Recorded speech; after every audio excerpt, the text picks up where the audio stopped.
عليكم ورحمة الله وبركاته. ازيكم يا حبايبي؟ عاملين ايه؟ ان شاء الله تكونوا بخير. احنا النهارده هنعمل البسبوسة. البسبوسة دي يا جماعة مكونة من ايه؟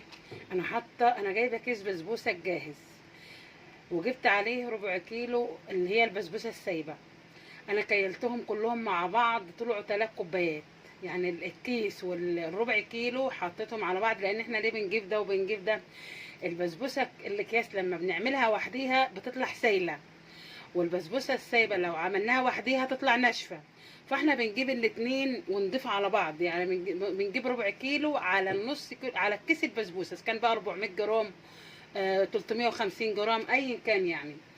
قطعوا معايا 3 كوبايات بالكوبايه بتاعت العصير دي زي ما حضراتكم شايفين كده. ده نص كوبايه جوز الهند بحطها عليه كده. دي علبه زبادي كبيره اللي هي ب 8 جنيه، بحط لها علبه زبادي.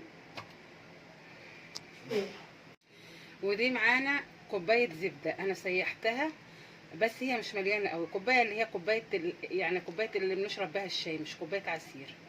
دي كوبايه الزبده. ومعانا كيس بيكنج باودر بنحط كله، ومعانا كيسين فانيليا، ما بنحطش اكتر من كده. وتخليكم تتابعوا معايا كده. انا هعجن العجينه، بنحط كله الاول كده على بعضه زي ما حضراتكم شايفيني كده.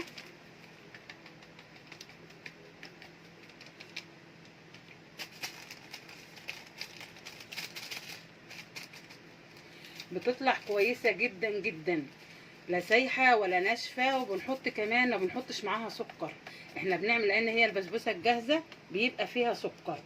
فانا عشان ما تطلعش معايا مسكره وجزعه قوي، انا بعمل بس الشربات بتاعها. بحط كوبايه ونص بكوبايه العصير دي، بعملهم شربات واحط عليهم نص ليمونه واعملهم شربات. الشربات بتاعي انا لا بخليه خفيف ولا تقيل، وهوريلكم برضو السمك بتاعه. انا كده ايه، قلبت البسبوسه مع بعضيها والبيكنج باودر، وحطيت الزبده بتاعتي، وابدا احط الزبادي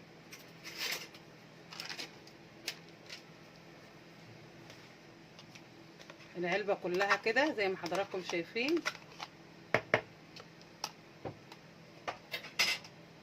وابدا اعجن، ما احطش لا ميه ولا لبن ولا احط اي حاجه تاني. احنا بس بنعجنها كده بس مع بعضها كده بالطريقه دي. احنا اهو عجننا العجينه. هي ما بتبقاش بقى ايه زي العجين بتاع الدقيق اللي ماسكه قوي وناشفه، لا هي بتبقى كده. ونمسكها نرصها في الصينيه بتاعتنا، وهوريكم برضو الصينيه قد ايه اللي بنحط فيها الكميه دي. تابعوا معايا. احنا رصيناها في الصينيه زي ما حضراتكم شايفين كده، واحط على الوش كده لوز او زبيب. بحط كده لوز وزبيب على حسب ما بتحبوا، يعني لو عايزين تحطوا حطوا، مش عايزين تحطوا ما بتحبوش. في الناس ما بتحبش المكسرات، مش عايزين تحطوا، ده حاجه تبع حريتكم. وانتظرونا بقى بعد ما تستوي. يبقى احنا سوينا البسبوسه بالشكل الجميل ده زي ما حضراتكم شايفينها كده. خدت معانا بالظبط في الفرن اللي هو الكهرباء اللي هو التوستر، خدت معانا تلت ساعة في التوستر.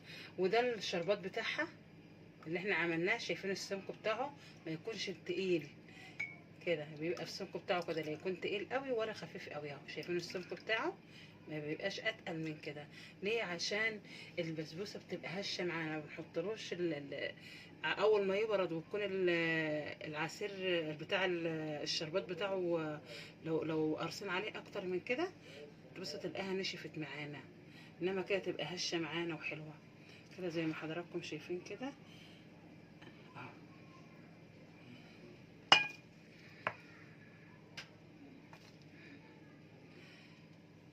تطلع هشه معانا وحلوه، لا سايله معانا ولا ناشفه. تطلع الطريقه بتاعتها حلوه جدا جدا. لو عملتوها بنفس الطريقه دي هتعجبكم جدا جدا. تعملوها وتاكلوها بالف هنا وشفا. متنساش تفعلوا الجرس وتدوسوا لايك عشان يوصلكم كل جديد. والسلام عليكم ورحمه الله وبركاته.